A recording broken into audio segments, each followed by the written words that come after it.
marraxay muxarrajiinaya inaad tabiicadtihiin aadna ku degenaysaan bash barwaaqo iyo nabad. Waxaan doonayaa muuqaalkan inaan idinkula wadaago 6 dhambaal oo kuwaas oo ah kuwo u muhiim ah dhalinyarada Soomaaliyeed.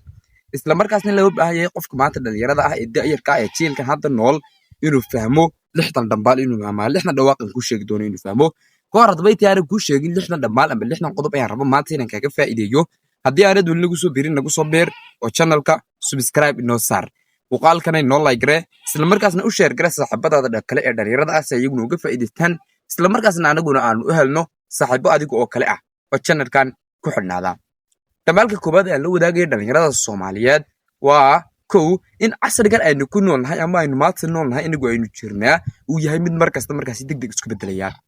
Tusaalahan kale haddii aynu eegno 10 sano kahor ama 5 sano kahor haddii aynu eegno ma jirin tiknoolajiyada heerkan maysan gaarsiisnayn horumarka wadamada xilligan oo halkan oo kale maysan maraynin isbedelka adduunka sir muuse ahayn daqiiqad kasta oo aynu noolnahay ama aynu jirnana markasta waxba isbedelaya wax cusub baa soo biiraya ha ka hadhin markaasi saaxiib dhamaalka koobaad aan ku diraya wuxuu yahay ha ka hadhin saaxiib adduunkan si degdeg ah isku bedelaya la soco tiknoolajiyada adduunka dhis mindsetkaaga isla markaasina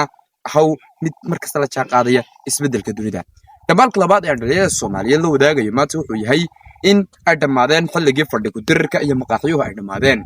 10 sano kahor iyo 20 sano kahor in maqaaxiyaha la fadhiisto halkaasi lagu sheekeeyo qabyaalad iyo reero laga sheekeeyo waxay ahayd mid caan ah isla markaasina qof kasta oo aad aragta oo arrintaasi ka shaqaynayay. Laakiinse maanta way isbedeshay taasi waxbana kama goynayso nolosha caadiga ah in gidaar iyo maqaaxi la fadhiisto dhalinyarada Soomaaliyeedna u dhamaaday xilligaasi marka dhamaalkan maanta ku dirayaan waxa uu yahay waqtigaada ha ku luminin inaad meelahaasi fadhiisato in aad meelaha fadhi ku dir ka sheekayso reer hebel aad ka sheekayso uu dhamaaday xilligaasi marka uu ahaa xilli hore oo laga soo gudbay. Dhamaalka saddexaad ayaan u diray dhalinyarada Soomaaliyeed abiskada kala duwan ee baraha bulshada sida Facebook, TikTok, Instagram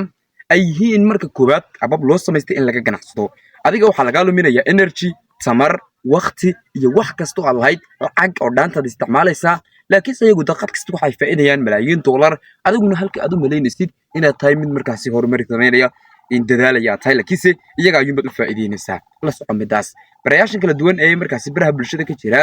ee kuwooda ugu badan ee malaayicniga haba ku sii darnaado TikTok iyo waxa loo abuursaday saaxiib baraha bulshada waxa loo samaystay ganacsi markii kubad in ganacsi loo abuurtay ganacsigana si adduunka markaynu tagayno aynu ninka ganacsadaha u tagayno lacagteenu bixinaa waxbaynu soo qaadanaa laakiinse adigu maanta waxaad ka faa'iidaysaa baraha bulshada iyagu lacag ka fadin oo laakiinse maxaad ka faa'iidaysaa dhamaalka aan u diray dhalinyarada Soomaaliyeed wuxuu yahay in ababka kala duwan ee faraha badan ee loo samaystay in laga ganacsado dhaqaale laga sameeyo malaayiin dollar iyagu faa'iidaan halka adigana lagu luminayo tamartaada lacagtaada waqtigaada iyo wax kasta oo aad ahayd. Dhamaalka afraad ayaan u diray maanta waa in qayla dhaanta wadankeena ama burburka maanta dalkeena haleelsani uu yahay mid ka yimiday jiil hankoodii ka dhigay xoolobo dhac laalush qaadasho musuq qabyaalad ka dhigay saynu wada ognahay dalkeena Soomaaliyeed wuxuu la dhiban yahay hoggaan xumo buu la dhiban yahay hoggaan ka baryootay qaramada midoobay maalin kasta ka bartooytamaya musuq sameynaya wuxuu doono sameynaya isla markaasina wuxuu ka yimid jiilka inaga horeeyay kuwaas oo gabay dhamaalka aan u diray dhalinyarada Soomaaliyeedna wuxuu yahay in maanta si aynan nugul jiilka dambe aynan noqon maanta inaynu noqono jiilkan kuwa ku baraarugsan in jiilkii hore ay noqdeen kuwa saas oo dalkeena halkaas dhigay laakiinse adiguna hadaba mari saaxiib. Dhamaalka shanaad ee aan u dirayo dhalinyarada Soomaaliyeed waxa uu yahay in jiilkeenu maanta inay faanka beenta muuqaaliska duubista iyo waqti libista meelaha si aysan waxba ka goynin nolosha caadiga ah markaynu ku noolnahay ama internetka dadka aynu kala socono waxa aynu naqaanaa dad waxay si ka dhigaan markasta horumar sameynaya qaarkeed YouTuber ah waxay noo soo dhigaan iyagoo meelo caalamiya tagaya saas sameynaya nolol kale qurux badan inoo sawiraya laakiinse waxa soo dhani waxay ku dhamaan doonaan fashil beenta iyo muuqaaliska duubista iyo faankuna waxba kama gooyin nolosha caadiga ah. Dhamaalka lixaad ayaan u diray dhalinyarada Soomaaliyeed ama jiilkan hadda waa in ay noqdaan kuwa ku hubaysan waxa loo yaqaan xirfadaha in 20 sano ka hor ama dhamaadka qarnigii hore laga yaabo shahaadadu inay ahayd wax weyn ahayd qofka shahaadada istaana wax badan suuqa ka goynay laakiinse maanta tasbeddelkeeda qofka ah xirfad leh ayaa wuxuu ka goynayaa suuqa wax badan ka goynaya maanta waa inuu noqdo qofka dhalinyarada ah mid ku hubaysan ugu yaraan hal xirfad jiilka maantuna waa inay noqdaan kuwa markaas xirfadahaasi ku hubaysan. Dardaaranka u dambeeya ee la wadaagayo dhalinyarada Soomaaliyeed waxa uu yahay inay fahmaan inuu yahay waqtigu noloshoodaba inuu yahay caalim islaam baa wuxuu yiri alwaqtu huwa alxayaa waqtigu waa nolosha sidaas kadaligeed qofka dhalinyarada ah ee maanta Soomaaliga ama jiilkan maantu waa in uu fahmaa yahay haddii aad isleedahay waqti baan luminaya